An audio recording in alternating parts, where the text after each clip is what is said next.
given you're here, I'm guessing you're going to be leading the side on Sunday, and beyond that, what's the situation? I'm guessing that too. So yes, as I said, it's going to be a short job as an interim. That was communicated very clear, and I was happy with that. I felt that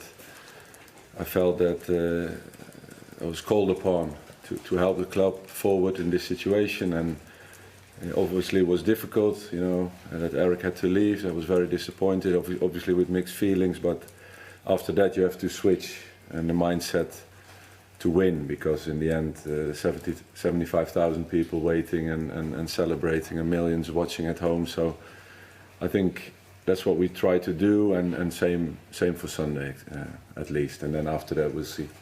Have you spoken much to Eric since Monday? Yes, I've seen him Monday here, and I've spoken to him yesterday before the game.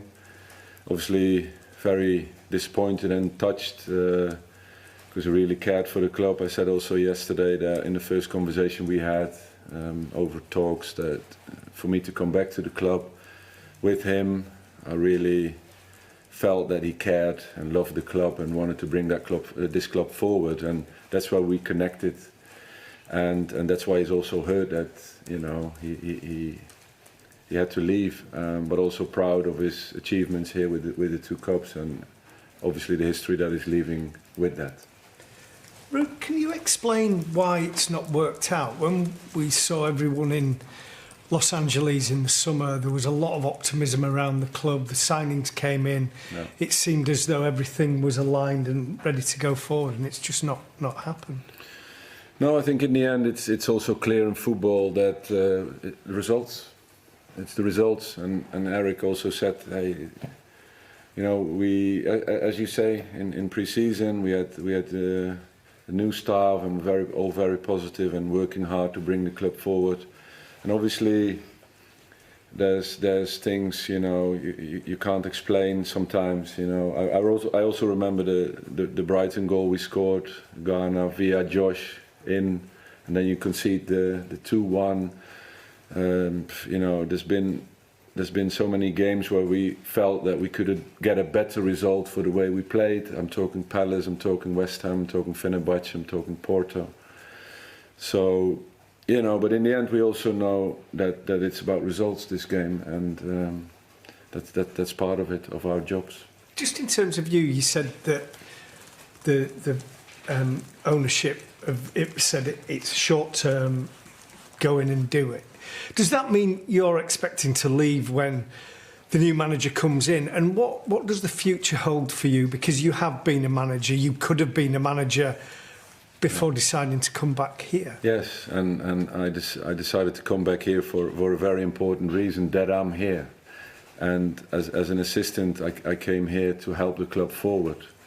And I'm still very motivated to do so in any capacity. And as an assistant, and now as an interim manager, and after that I go back to my assistant contract that I have here for this season and next, and I'm very motivated to stay here and help the club forward. That's my absolute goal.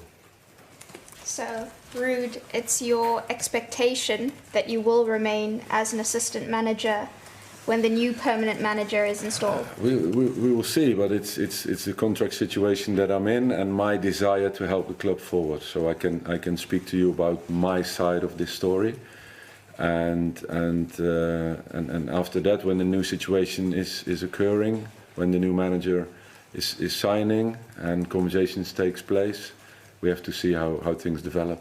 Do you expect you'll have any conversations with the new incoming manager about your own situation, but also about the squad and any tips and hints you could give him? Yeah, of course. But that's the thing, that I want to help.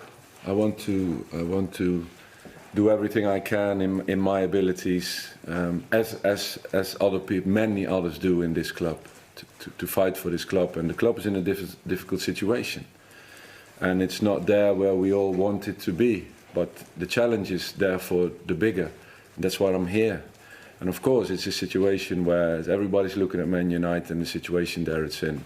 but it's us as people on the floor, on the ground, on the floor here, to do the utmost, supported by our fans. And of course, it's a process, and it's something to work for and do everything for. Mickey. Hi, Ruud. The next 3 games that you're in charge, will you be speaking to Ruben, or because he likes to play a 3-4-3, or is this going to be your team for the next 3 games, the one that you pick? Is he already announced? Or? Well, I don't know, not yet, but... So then, obviously, you don't So talk to somebody team. that's not announced. So that's logical, in my opinion. And again, what the future will bring, we'll see. So it's your team over the next 3 games? Of course. Obviously now had some time with the squad, first game under the belt as well. What are your thoughts on the shape of the team overall and how well equipped they are for the rest of the season under new management? Sorry, say again? What are your thoughts on how well the team are equipped for the rest of the season under new management after obviously the game last night and the sessions you've taken charge of? Oh no, I'm thinking about preparing the team for Leicester, which we did. And it was a difficult situation where we were in to get a good result against Leicester. And same today, here to build and evaluate the game, focus on Chelsea on Sunday. And that's the process that I'm in, and of course with the short term that I'm in this position, for me I'm really only thinking in one thing, and that's doing the best we can for every game coming up, and that's a big one against Chelsea on Sunday. Neil. Ruud, do you think this group of players is good enough to challenge at the very top? I think what's important and the most important is that what the task is that they get the maximum out of these players. And I think it's a great challenge to show and push ourselves as staff and players to that level.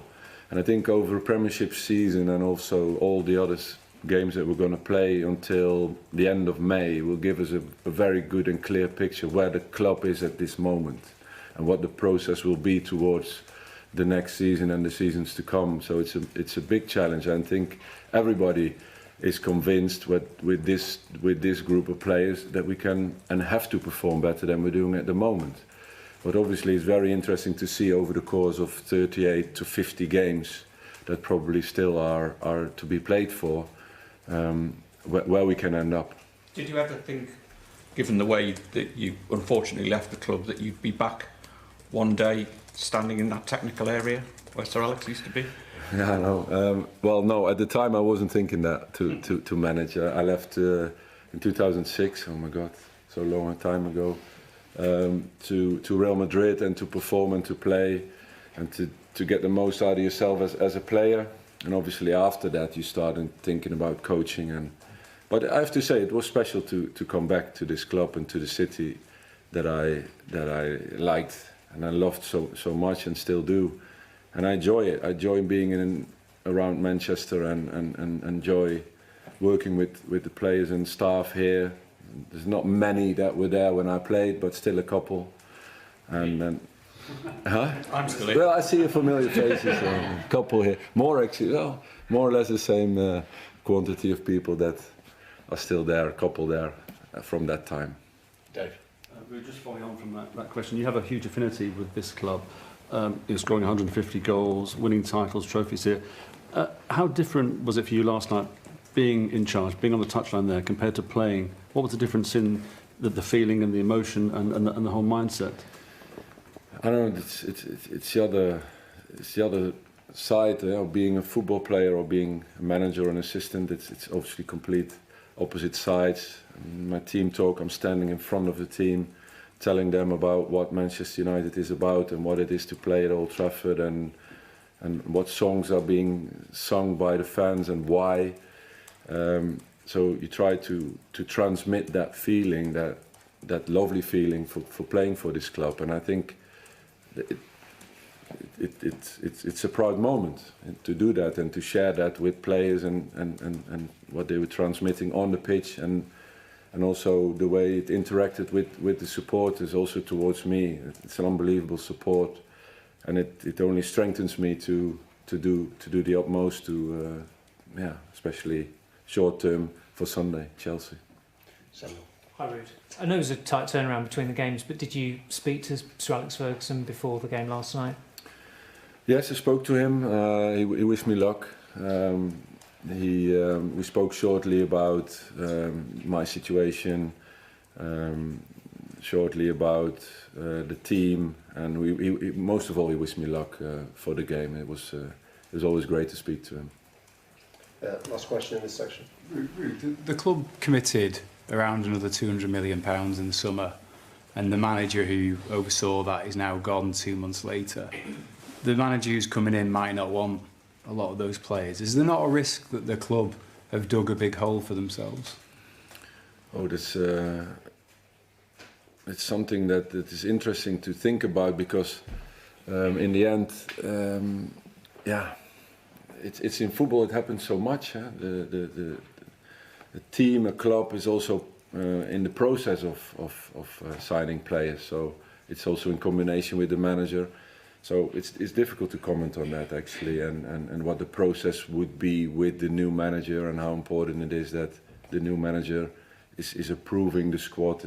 He has a decision to come or not to come when he sees the squad. So, you know, it's hard for me to comment on that, but that could be a reaction from my side.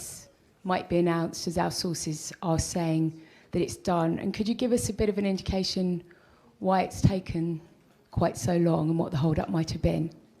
It's a negotiation between two clubs. It's never easy, even with the clauses. It's never easy. They have to talk, and we'll have clarification after the game. It will be very clear. So it's one more day after the game tomorrow. We will have the decision made. Thank you. Obrigado. Can I just ask you what you like about the Premier League in general? Everything. Everything. Did you watch Manchester United last night? He said he was. All that, Kaveh, for one question and one answer. That was short and sweet, and I think probably one of those scenarios that you sense was very much stage managed from Sporting Lisbon's perspective, that they weren't going to get into a back and forth as to anything really, and that he said his point. Clearly, there will be a significant update tomorrow after the game. Look, I think what Sporting are doing is flexing their muscles. Again, as I was saying, they are saying respect Sporting. Things have got to be done to our timetable as well as Manchester United's timetable. And the most important thing at Sporting is their game tomorrow night. Now, Gail asked a very good question to Ruben Amorim.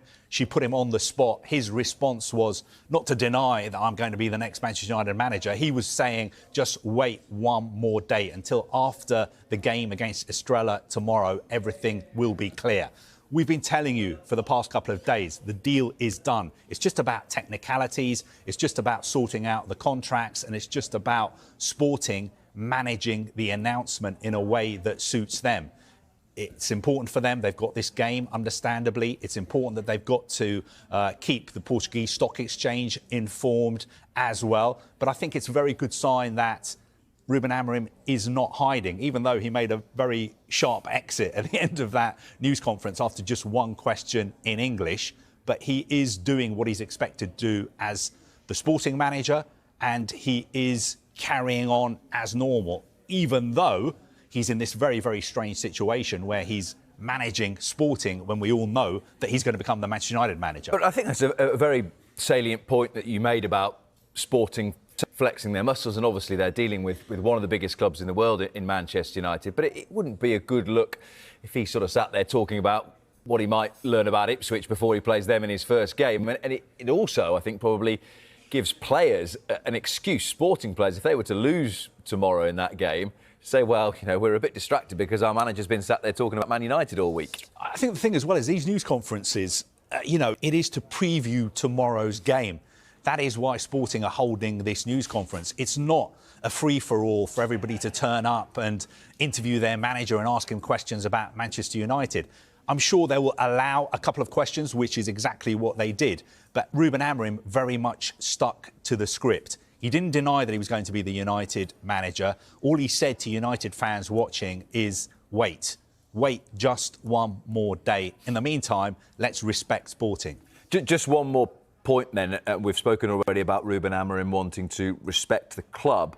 What do you suspect that the atmosphere will be like at the ground, and what will the response of the supporters be to a man who has delivered great success to them? I think it'll be mixed. Somebody at Sporting was saying to me the atmosphere a couple of nights ago at their game was almost like a funeral. I think on the one hand, Sporting fans obviously very, very disappointed that he's leaving, especially the fact that he's leaving during the season. But on the other hand, they understand that when Manchester United come calling, you know, they're one of those clubs that's very difficult for players and managers to say no to. So I think there's an element of pride as well about the fact that Manchester United are coming in for their manager.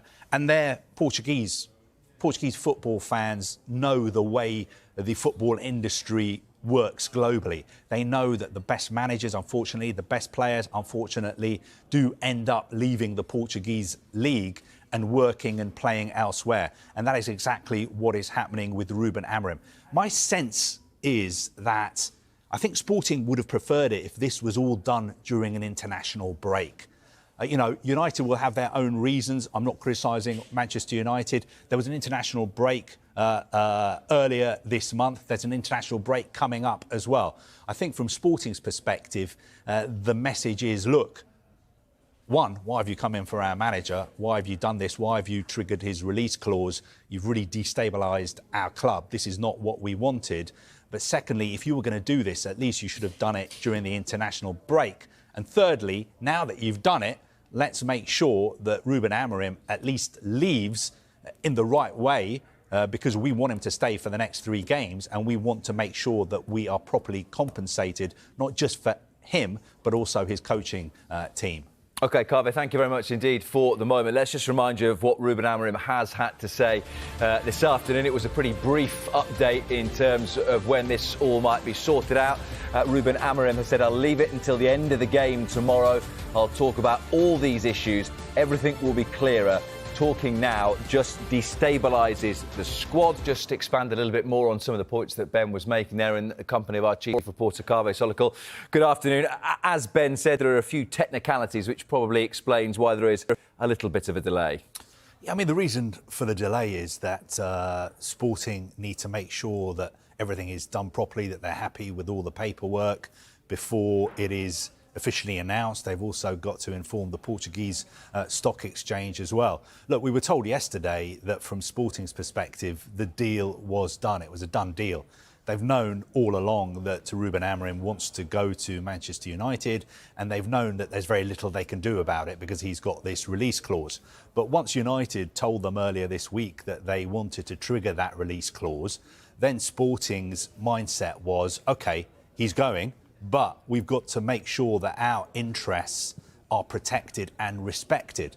And that is why talks began about an extra compensation payment, also compensation payments for the coaches Amorim wants to take with him, and also this notice period. Now, to begin with, my information yesterday was that Sporting wanted to keep Amorim for his full notice period, so effectively for another month. But they were willing to negotiate. And I think the middle ground, I was told yesterday lunchtime, could be this international break. And this is what Sporting are doing. They are saying, look, we don't want him to leave straight away to hop on a private jet and fly to Manchester and be paraded to United fans before the Chelsea game. We need him here for our next 3 games. We've got a game tomorrow night against Estrela.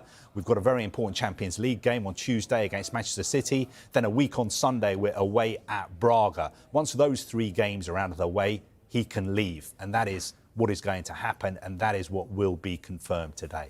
So how do you see this next 10 days or so until he officially starts as a Manchester United manager taking shape for him and for Sporting as a club? Well, it's going to be very strange for the club and also for him, starting in, less than an hour's time when he's going to be holding a news conference.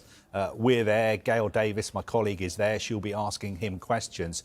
But I think the next few days and weeks will prove that he has the personality and the character to be the manager of Manchester United. I'm not saying he's going to be a success. Let's wait and see, because we've been down this road before with other people who we've thought were going to be a success. But I feel that he's got the respect of Sporting fans, and he's the kind of character who can pull this off. It's going to be very tricky for him because he's going to be wearing two hats for the next sort of 10 days or so. And the game against Manchester City, there's going to be so much interest in that. But I think he can handle it.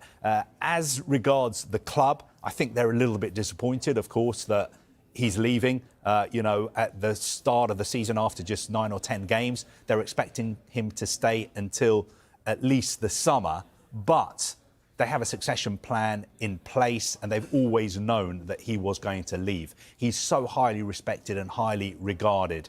People at Sporting saying to me, he's the new special one.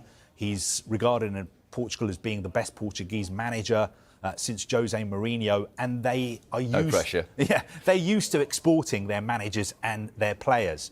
They're very proud of the fact that Portugal has produced a player as great as Cristiano Ronaldo, a manager as great as Jose Mourinho. And I think Ruben Amorim could be somebody who we could be talking about in the next few years in the same sort of breath as people like Jose Mourinho. I mean, it's a massive challenge for him, but he had a pretty big challenge at Sporting, and he's been very successful during his time there. We'll clip that up and remind you of it in a couple of seasons, Kaveh, depending on how he does at Manchester United. But it's interesting you said there that Sporting are proud, that there is an expectation that if you succeed at a club like Sporting, eventually a bigger club will come calling. And we saw something similar, I guess, at the end of last season when Arne Slot got a lovely send-off before he headed off to Liverpool. You'd expect to see that from the Sporting fans in the next week or so. Well, I'm not sure. Let's wait and see. I was told that the atmosphere at the game on Tuesday night, I think it was, that they played, that was like a funeral, apparently, at their stadium. The people celebrating in Portugal at the moment are Porto and Benfica fans. They're absolutely delighted that he is going. But I think there'll be mixed emotions. On the one hand, Sporting fans, of course, are really upset and disappointed that he's leaving. But I think, on the other hand, they are very, very proud that a club of the stature of Manchester United have come in for their head coach.